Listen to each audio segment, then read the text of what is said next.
and I am the founder of Nantucket Holidays for Heroes. I want to start off by saying this is the first uniform I've ever worn in my life. I wasn't a Cub Scout, a Boy Scout, and I never served in the military, but I am proud to be doing our small part today to help our veterans of all natures. Nantucket Holidays for Heroes is a Nantucket homegrown organization, and the seed for it was inspired and originated on the beautiful island of Nantucket, May 31st, 2011, which was Memorial Day. That day started off with my family and friends going out for a great day of fishing off the shores of Nantucket. Many striped bass later, we then went to the beach for a wonderful afternoon filled with endless fun in the sun and the surf. We finished off the day with the classic McCann family barbecue. It was the perfect Nantucket day, one that I'm sure all of us have experienced so many times with our own families, whether that be on the beaches of Hingham or the shores of Swampscott. After such a glorious day, I sat down on the couch and turned on the TV to see the Memorial Day celebration going on in Washington, D.C. I was intrigued by the size of the crowd and the majestic beauty of the patriotic music being sung and played by the different branches of our armed forces, which sent a chill up my spine. During this broadcast, Gary Sinise and Joe Montana narrated the story of a severely injured veteran who was sitting in the front row. This young man of 22 years of age was sitting with his mom and his siblings, and it was obvious he had lost limbs in his service to our country. After the narration, the young man fought with all his might to stand on his prosthetic legs and acknowledge the cheers and ovations from the steeply moved audience. Gary and Joe went on to tell the stories of 3 different young men and women who had also tragically lost limbs and more, serving in our great country to protect the freedoms we all hold so dear. By the end of the segment, I had tears streaming down my face, and I called my wife Mary Jo into the room to be with me for this emotional journey. These young men and women were the same ages as my 3 precious daughters. I told Mary Jo these young men and women were heroes in the very essence of the word. I told her I was going to Google who they were and invite them to Nantucket for vacation to experience everything and all the glory we had that day with our family. Having never served in the military, I saw this was my chance to give back for all the gifts I've been given in my life. That day, the seed for Nantucket Holidays for Heroes was planted. Today, Nantucket Holidays for Heroes has grown to fully encompass the island of Nantucket and far beyond.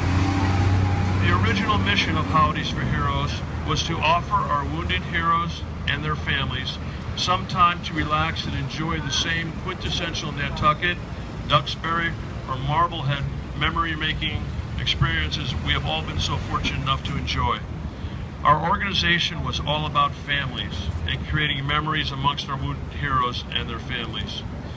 These young men and women were separated from their families when they went to serve 1, 2, 3 tours of duty, serving our country, and then once again when they came home to rehabilitate at Walter Reed or elsewhere. Holidays for Heroes wanted to promote family time for our wounded heroes who are suffering from PTSD, TBI, or the physical scars of war, and to reconnect with their loved ones. We wanted them to enjoy some respite with their spouses, children, moms, and dads who unfortunately had also given up so much in their new role as caregivers and support systems for their wounded loved ones. Our veterans are not the only ones who suffer when they come home from serving our country. Whether physically wounded or suffering the effects of PTSD and TBI, this affects all those around them as they go through the healing process. Their wives, children, moms, dads, grandmas, granddads, and more are all part of the equation as the wounded warriors fight back to get to the normal life they had before they went to protect our country in faraway lands. And so the first mission, we started bringing wounded veterans and their loved ones to Nantucket for amazing family vacation to allow them respite from the stresses of their lives back home and focus on the importance of each other and their families. The second mission of Holidays for Heroes is to offer our wounded heroes a chance to realize their American dream. These brave young men and women sacrifice so much so that all of us can live in this great country of ours and live our own American dreams. I've told every single wounded hero I have met at Walter Reed and beyond that the American dream is alive and stronger than ever, thanks to their protecting our flag and all it stands for. So in order to give them back just a small piece of what they fought so hard for, Holidays for Heroes gives out grants to help these heroes pursue whatever career goals they desire. We mentor them and walk them through the whole process of starting their business, so they, in fact, can achieve their American dream for themselves and their families. Today we are here to announce our third mission, which we are extremely excited about: Service Dogs for Heroes. Having spent much time at Walter Reed Hospital in Bethesda, Maryland, I have met many of our wounded veterans who have told me their service dogs changed and in many cases saved their lives. We all know the unconditional love a human has in their bond with their pets, and especially our four-legged friends. Service dogs can help a wounded veteran suffering from PTSD, TBI, or physical trauma in the recovery and healing process in more ways than any of you can imagine. So with that, I would like to introduce Sergeant B.J. Ganem, who is our Executive Director of our new Service Dogs for Heroes mission, to further explain this mission. We believe the investment in a service dog can not only help the life of a wounded hero, but in many cases save the life of our returning heroes. With that, B.J. Ganem.